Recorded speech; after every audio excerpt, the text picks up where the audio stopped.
A little mysterious, a little exciting, a little captivating. London at night breathes like a living organism, rain sliding down old stone, fog folding itself across empty streets, and the distant rumble of carriage wheels echoing like a forgotten heartbeat.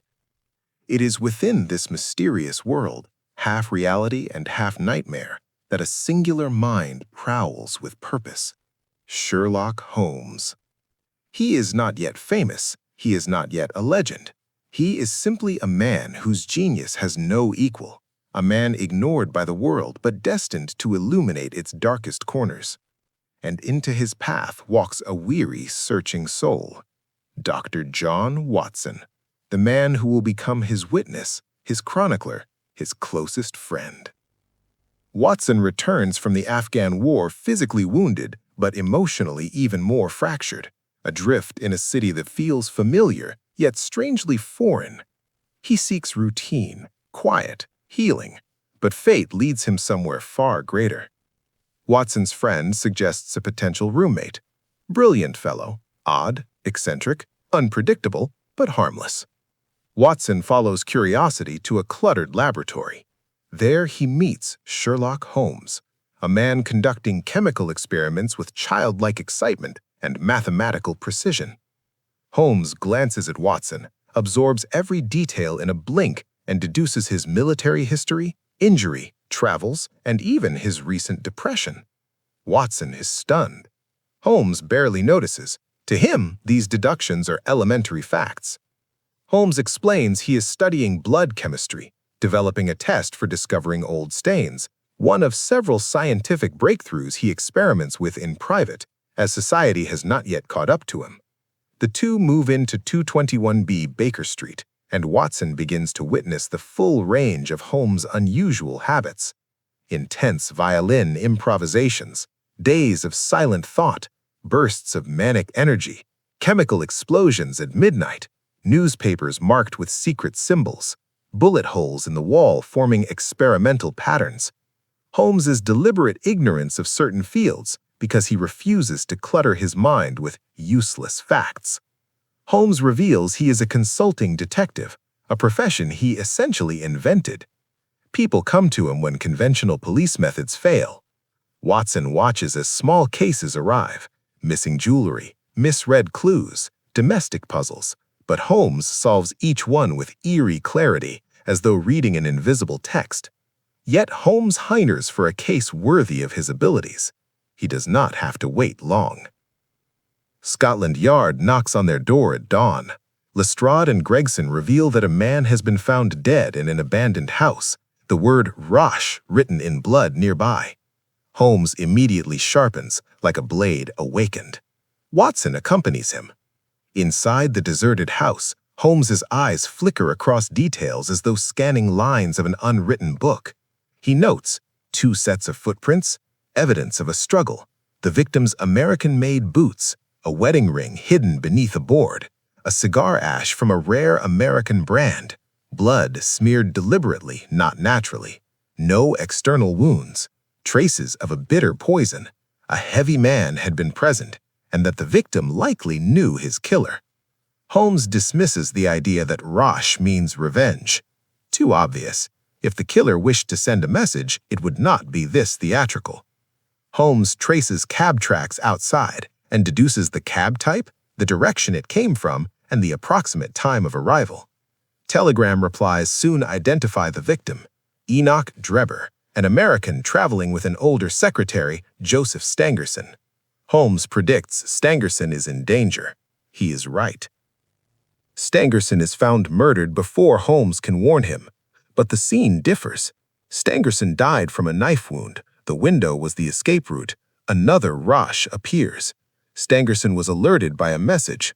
A witness saw a tall cab driver asking for him. Stangerson had packed his bags. He knew he was hunted.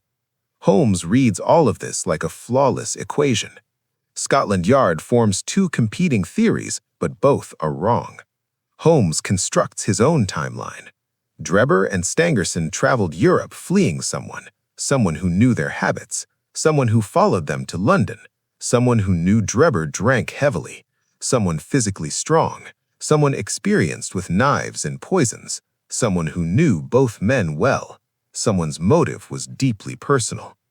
Holmes sends out cryptic advertisements, questions cab companies, and designs a subtle trap.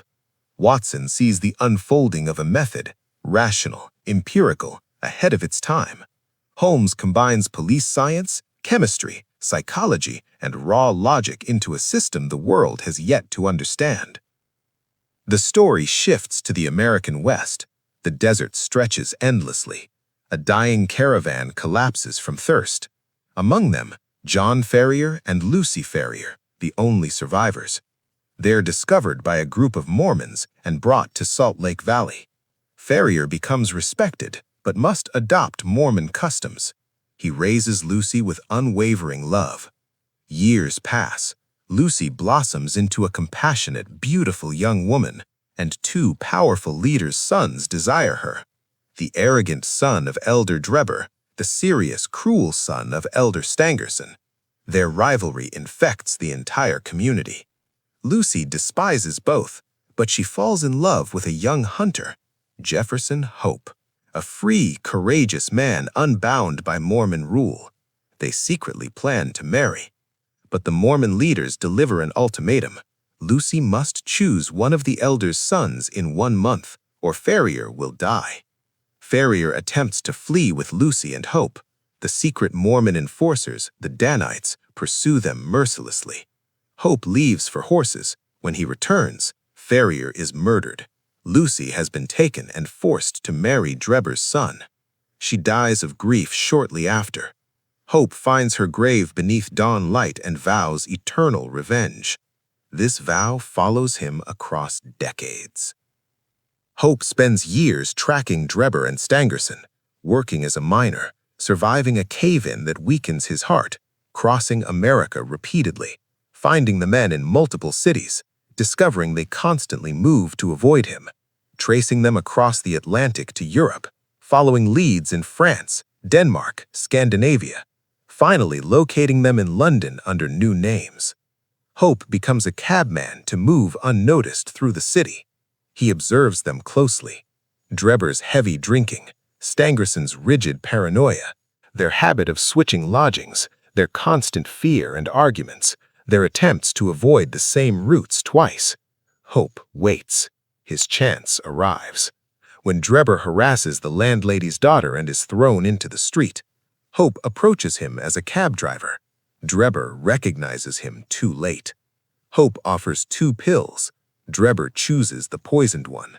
Stangerson, cornered in a hotel, resists. Hope kills him with a knife. Hope feels Lucy's spirit, finally at peace. Holmes predicts the killer is a cabman and sets a trap by requesting all cab drivers to report to Baker Street. Jefferson Hope arrives. Holmes instantly identifies him by his breathing difficulty, his boots, his reaction to hearing the victims' names, his physical size, the soil on his clothes, the residue of poison he carries. Hope is arrested. In custody, he fully confesses his love for Lucy, Ferrier's murder, Lucy's forced marriage, her death, his vow, his pursuit, his weakening heart, and the murders as the fulfillment of justice. He dies of heart failure before trial. Holmes's deductions are validated completely, but the police reports barely credit him. Watson is outraged. Holmes shrugs. It is the reasoning that matters, not the applause. Back at Baker Street, Watson observes Holmes silhouetted in lamplight. He feels the significance of what they have witnessed. He sits down and decides to write the case with absolute honesty. He realizes Holmes deserves recognition, deserves to be understood by the world he protects from the shadows. Holmes glances at him. This is only the beginning, my dear Watson. London hides mysteries that would outlast a lifetime. And beyond the window, the fog coils like a curtain preparing to rise for the next act. If this long journey pulled you deeper into Sherlock Holmes's mist-covered world, if it stirred your imagination or brought you closer to the heart of this classic mystery, don't forget to like the video, subscribe to our channel, and leave a comment to share your thoughts. Your support keeps these stories alive and lights the way for the next adventure. Until the next mystery, we'll be waiting in the fog.